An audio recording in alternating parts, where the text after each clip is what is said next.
Hello friends, welcome to RJ classes. Friends, आज के इस वीडियो में हम लोग डिस्कस करेंगे क्लास 10th ज्योग्राफी का फर्स्ट चैप्टर, जिसका नाम है रिसोर्सेज एंड डेवलपमेंट। फ्रेंड्स, इस चैप्टर में हम लोग जानेंगे रिसोर्सेज होता क्या है और इसका डेवलपमेंट कैसे होता है। तो आइए सबसे पहले जानते हैं रिसोर्सेज क्या होता है। Everything that are available in our environment which can be use to satisfy our needs are called resources. यानी हमारे इन्वायरमेंट में हर वो चीज़ जो हमारे बेसिक नीड्स को पूरा करता है, हमारे ज़रूरतों को पूरा करता है, उसे हम रिसोर्सेज कह सकते हैं।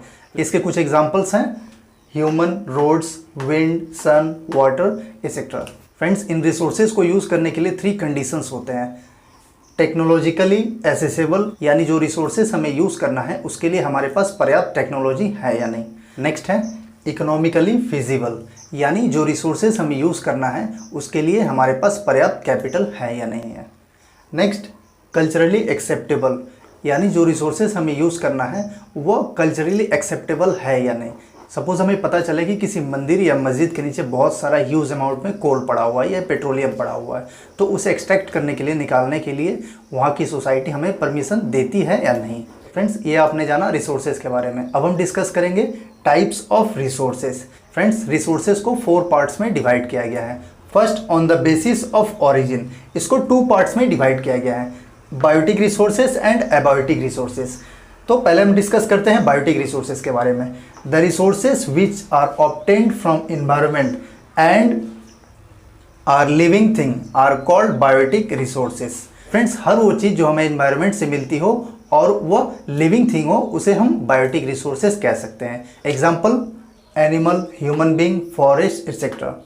अब हम डिस्कस करेंगे एबायोटिक रिसोर्सेज क्या होता है। The resources which are obtained from environment and are non living are called abiotic resources, यानी हर वो चीज़ जो हमें इन्वायरमेंट में मिले और वो नॉन लिविंग हो, उसे हम एबायोटिक रिसोर्सेज कह सकते हैं।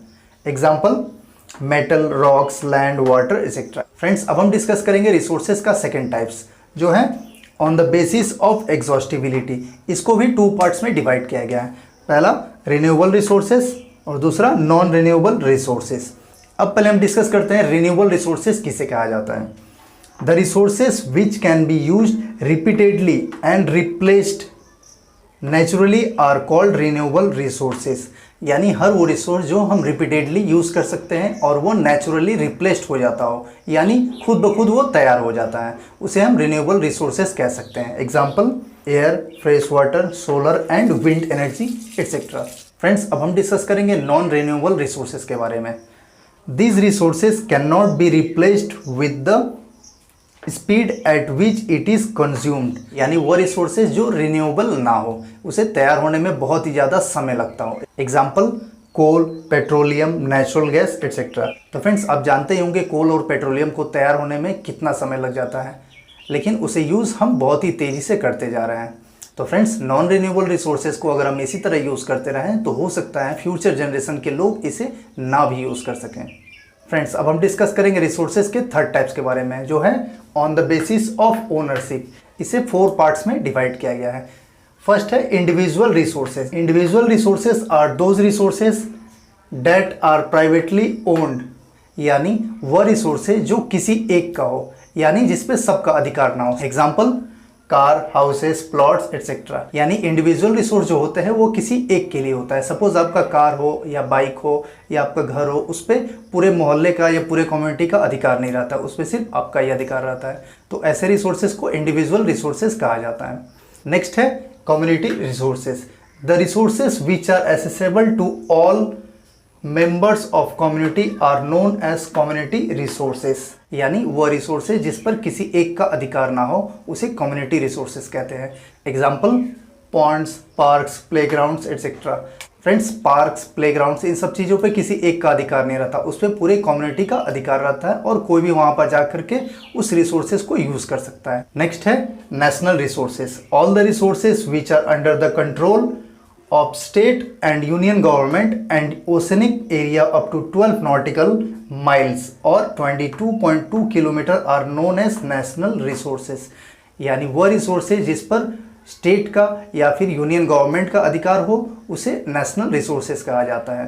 फ्रेंड्स, नेशनल रिसोर्सेज में कुछ ओशनिक बाउंड्रीज भी आती है, जैसे कि हमने अभी बताया 12 नॉटिकल माइल्स या फिर 22.2 किलोमीटर। यानी किसी भी कंट्री से सटे हुए जो ओशंस होते हैं उसमें 12 नॉटिकल माइल्स या फिर 22.2 किलोमीटर की जो एरियाज होती है वो नेशनल रिसोर्सेज के अंडर में आती है। यानी ये 12 नॉटिकल माइल्स उस कंट्री के रिसोर्सेज में आ जाती है। नेशनल रिसोर्सेज के एग्जांपल्स है फ्रेंड्स ट्रेन, रोड्स एटसेट्रा।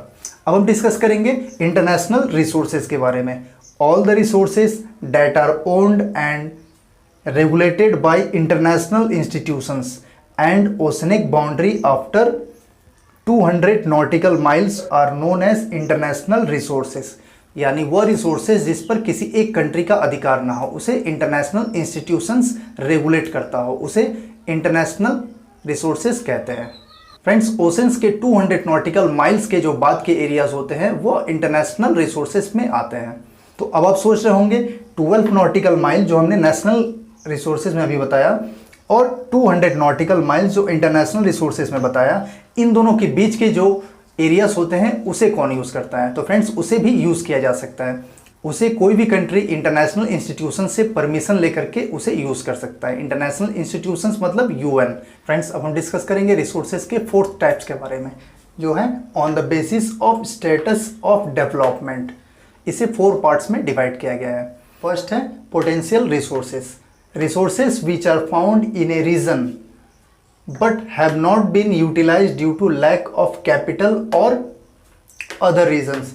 यानी ऐसे रिसोर्सेज जो हमारे पास अवेलेबल तो हैं लेकिन उसे कैपिटल या फिर किसी अदर रीजन से हम उसे यूज़ नहीं कर सकते, उसे पोटेंशियल रिसोर्सेज कहा जाता है। Example solar energy in Rajasthan, wind energy in Gujarat.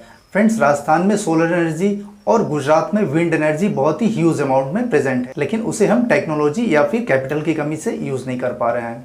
Next है developed resources. These resources have been surveyed and their quality and quantity have been determined for utilization. यानी वह रिसोर्सेज जिसके क्वालिटी और क्वांटिटी को सर्वे कर लिया गया है और उसे यूज़ के लिए सेलेक्ट कर लिया गया है, उसे डेवलप्ड रिसोर्सेज कहते हैं। Example around 25,000 crore ton coal is available in India and is being used। यानी इंडिया में करीब 25,000 करोड़ टन कोल अवेलेबल है जिसे हम अभी यूज़ कर रहे हैं। Next, stock resources. These are those resources that are available but due to lack of technology we cannot use it. यानी ऐसे रिसोर्सेज जो हमारे पास अवेलेबल तो हैं लेकिन टेक्नोलॉजी की कमी से उसे हम यूज़ नहीं कर सकते, उसे स्टॉक रिसोर्सेज कहते हैं। Example hydrogen and nitrogen. Next है reserve resources. Resources that are available for us and have technology to use them but we don't use them and kept it for future use. यानी ऐसे resources जो हमारे पास available भी हैं और उसे use करने के लिए टेक्नोलॉजी भी है लेकिन उसे हम यूज़ नहीं कर सकते क्योंकि हम उसे फ्यूचर यूज़ के लिए रिजर्व करके रखें। Example forest. तो फ्रेंड्स, आज के लिए बस इतना ही। मिलते हैं नेक्स्ट वीडियो में इसी चैप्टर के नेक्स्ट एपिसोड के साथ। तब तक के लिए bye bye, take care. Friends, video अच्छा लगे तो लाइक, सब्सक्राइब और बेल आइकन का बटन जरूर दबाएं ताकि नेक्स्ट वीडियो आपको मिलती रहे।